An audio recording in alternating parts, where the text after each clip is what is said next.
Today we are talking about cheating. Anytime I come on here and I say, oh, cheating, man, this one, that one, they say, oh, me, I'm speaking from a woman's perspective. So today I brought two men to give us men's perspective on cheating. Hi guys, welcome back to my channel. I am so excited to be here today because the topic we're talking about is hot topic. So I have two special guests here with me. I have on my right hand side Tolu Lokwasheyemi. and Samuel Adeoye. you already know Samuel out there, oh yeah. You know Mr. A, but I have is very special guest here, Minister Tolu Lokwasheyemi. Tell us briefly about yourself. Okay. I like you just heard now. I'm Tolu Lokwasheyemi. I'm a cinematographer, music director, a music consultant, live stream and hybrid expert. And let me just stop there. Every other thing. So yeah, I'm married to my beautiful wife, Dotun Shoyemi, and I have two kids. Yeah. Yeah, I think that's okay. Enough, right? Thank you. Yes, it's not that you are a musician. Okay. You just say gospel artist. TS Records. Now TS Studios. Yeah. And it's a very, as in, if you invite him, anyway, that's by the way. Today we are talking about cheating. Anytime I come on here and I say, oh, cheating, man, this one, that one, they say, oh, me, I'm speaking from a woman's perspective. So today I brought two men to give us men's perspective on cheating. We have always heard that, African men is normal to cheat. Cheating is in their DNA. African men are polygamous in nature. And me, I'm always like, no, it's the society that said that African men are polygamous in nature. Are they really polygamous? We're going to talk about it. But first, let's start with, what is cheating? What would you define cheating as? Okay, for me, I would define cheating as whatever you do that you can't confidently do in front of your spouse. Whatever you do, whatever it is that you can't confidently do in presence of your spouse. So that's my definition of cheating. Whatever you do with another person. With another person. Let's say that one. Yes, that you cannot confidently do with your spouse. That you cannot confidently tell your spouse. Yes, that's cheating. Okay. Do you want to add something? I don't think I need. That's very deep, and it's all encompassing. Okay. Because of time, so I like that answer. Whatever you are doing, that your partner, you cannot willingly tell your partner, you cannot willingly share, you cannot do it in their presence. So even if it's texting self, you have already started the process. That's very good. Now tell me, you guys, is it in African men's nature to cheat? Let's start with you. Okay, African men. We're talking about men generally now. Okay, we're talking about men generally now. Yes, African men. Looking at trend of things over time, generations upon generations. So we can allude to the fact that it seems like it's in their DNA to cheat. However, but is that the truth or the real fact?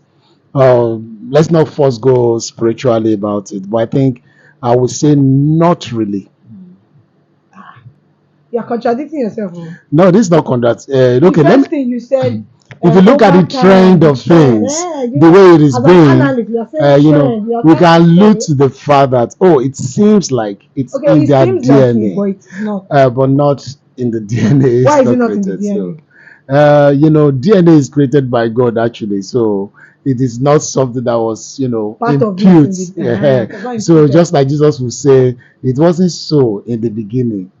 Okay. All right. How about you, brother Tolu?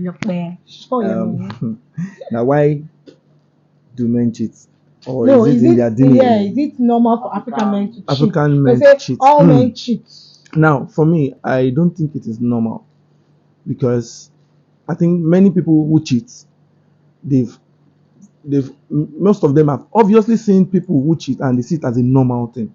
Most of them grew up to see people who cheat, or grew up in the environment of people who cheat and it's like a thing for them. You know, some men will cheat and they will be gisting about it.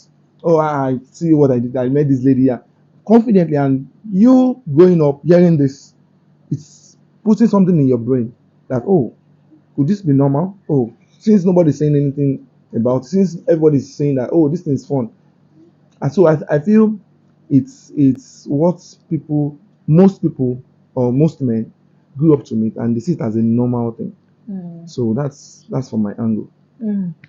So I like your angle and I like his angle too. He's saying that over time there's been the trend. So normally, if you look at it just normal, natural, it may look like African men cheat, because the fact is that we have to be factual. Men have been cheating, but your own is not putting the balance to say that the reason why it's looking like that is you are meeting the generation after generation. Yeah. You are seeing the societal standard, so that's why it looks like African men cheat. And there's no structure that stands against cheating as a problem for men, Yeah. especially. Yeah.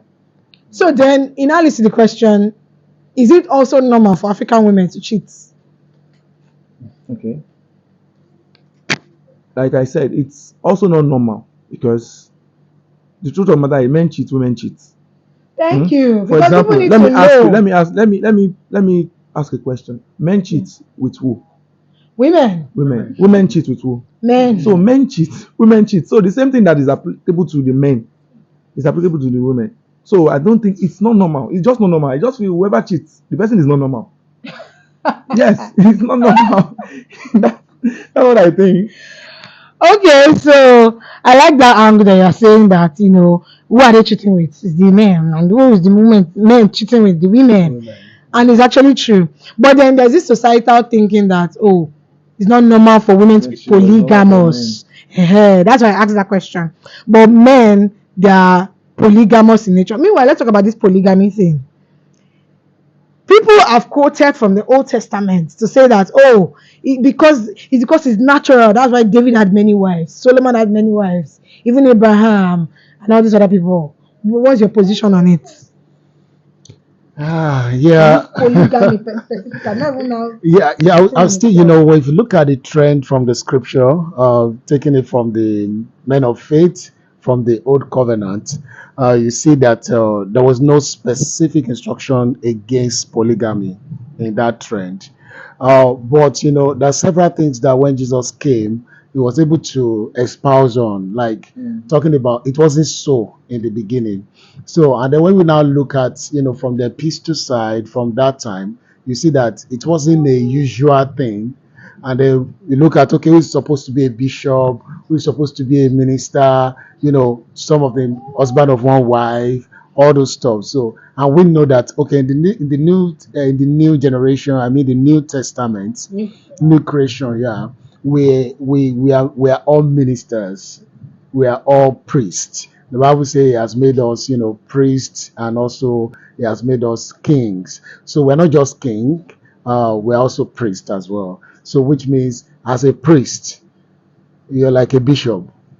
At least in your home. So in your home, and that's why it is not an ideal thing, and because Jesus even said that, okay, it wasn't so in the beginning. Yeah. So that word mean a lot, Yeah. Yes. Okay. Let me just add. Yeah. It wasn't so in the beginning. It just make you reflect on when God created Adam and Eve. Yeah. God gave Adam one person. Yeah. One person. Adam and Eve. And along the journey, David came. And Jesus came and said, oh no, it wasn't like this. This is how it should be. This is so, like he said, he has nailed it. I just added that when he said it wasn't so in the beginning. Because God has given us a structure of what it's supposed to be. Yes. And everything started when they disobeyed God. Yes. Many things started coming, this Abel, Cain kill Abel, many things just started happening. Then Jesus came. Yes, then Jesus came to now, okay, you guys, we have to direct you guys back to track. And that is what we as Christians, and as long as you have to be normal, you have to be a normal person. You have to also follow. Yeah. So it's not only for Christians. I like how you are saying it, because a lot of people, I've seen pastors though, they will be quoting and saying that, leave that one. Actually, David had many wives. Solomon had no. So I thank you so much for even just putting that balance, because that just came by the way, this whole polygamy thing. And I have the opinion that if God wanted it to be many wives, God would have made many women for Adam. Yes. Number one. Number two, the whole idea of polygamy even brings about strife. It brings about unhealthy competition, Yeah. unhealthy rivalry among children. The whole point of Ogun delay that people are dealing with today, now polygamy cause am. Yes. People don't want to accept it, but it's the truth. The fact is, I think Yoruba people say, Òrìṣà jẹ́ ń pé méjì obìnrin kò dénú. There's no woman that wants you to marry to. Even if Let's stop deceiving yourself. Even if they are smiling together, forget it. Those ones that just say, I know my husband, it's because they don't have a choice again, and they know that, okay, they don't want to leave the man because they know they are benefiting from being with the man. Yes. Because you will never see a poor man that is struggling in life, that his wife will stay there when he has 3 wives. It's not possible. Maybe the man is very wealthy. Very wealthy. They will stay because they don't have a choice. But normally in our heart, let me tell you, as a woman, no woman wants to share her husband. So those ones that they are saying story. But yeah, thank you so much for that angle. Do all men cheat? Yes or no? Now, No. Thank you. So ladies, you heard that. Then you heard them bamboozling you with, oh, all men cheat, African men, it's in their DNA. You know that I'm a man now. All those things. When I hear that, So should you, as a advice to maybe single women watching or women generally, should they allow their partner cheat and say, oh, all men cheat, so just manage the one you have? What's your mindset about that? Advise them. So I'm advising the women now, right? That maybe they As in some men have bamboozled women to think that It better is just normal. accept me like that. Because some people, they know that the person is cheating, they still marry the person. So am I advising the married ones now or the unmarried ones? The unmarried ones, because the ones that are married, Okay, the unmarried what's ones. the law? Like she said, the one that is married, what's the law? So just Except be praying God for him. intervene. Just be praying. Now you that you are not married, let me tell you, there's no way you will not know a cheat during your relationship. There's no way, except you try to. Maybe there's something that you like that you are getting from the person that make you close your eyes.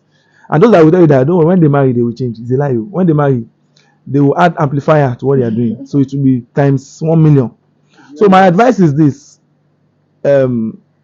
if you're dating someone that you realize that maybe the person is cheating and the person is always making you feel like it's normal, number one, you have to be able to tell the person what you want as a person. As long as you want to be in that relationship, this is what I want.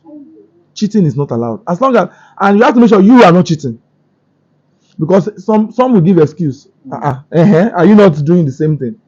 So you have to first make sure that you are not cheating. Now, if you are not cheating, that's number one. Then number two, tell the person what you want. Sit him down, tell him what you want. If you are a Christian, pray for the person. You may not know.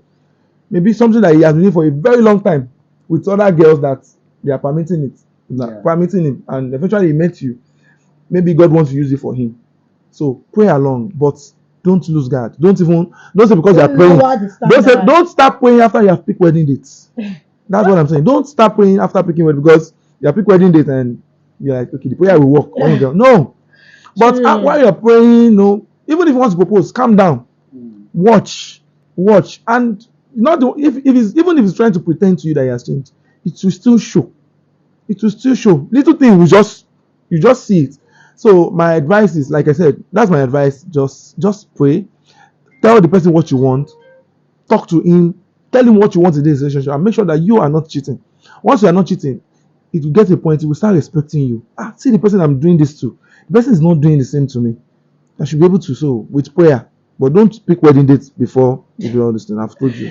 Thank you very much. Did you hear that? Don't pick wedding date before you start praying for that brother. Some people they've already chosen, they've done it, and say, God, if you are in it, let me see 3 red cars. It doesn't work like that. Pray before you get serious with the person. Yes. If I even start liking the person too much, Yes. pray. That's what my own belief. That's what I always advise people.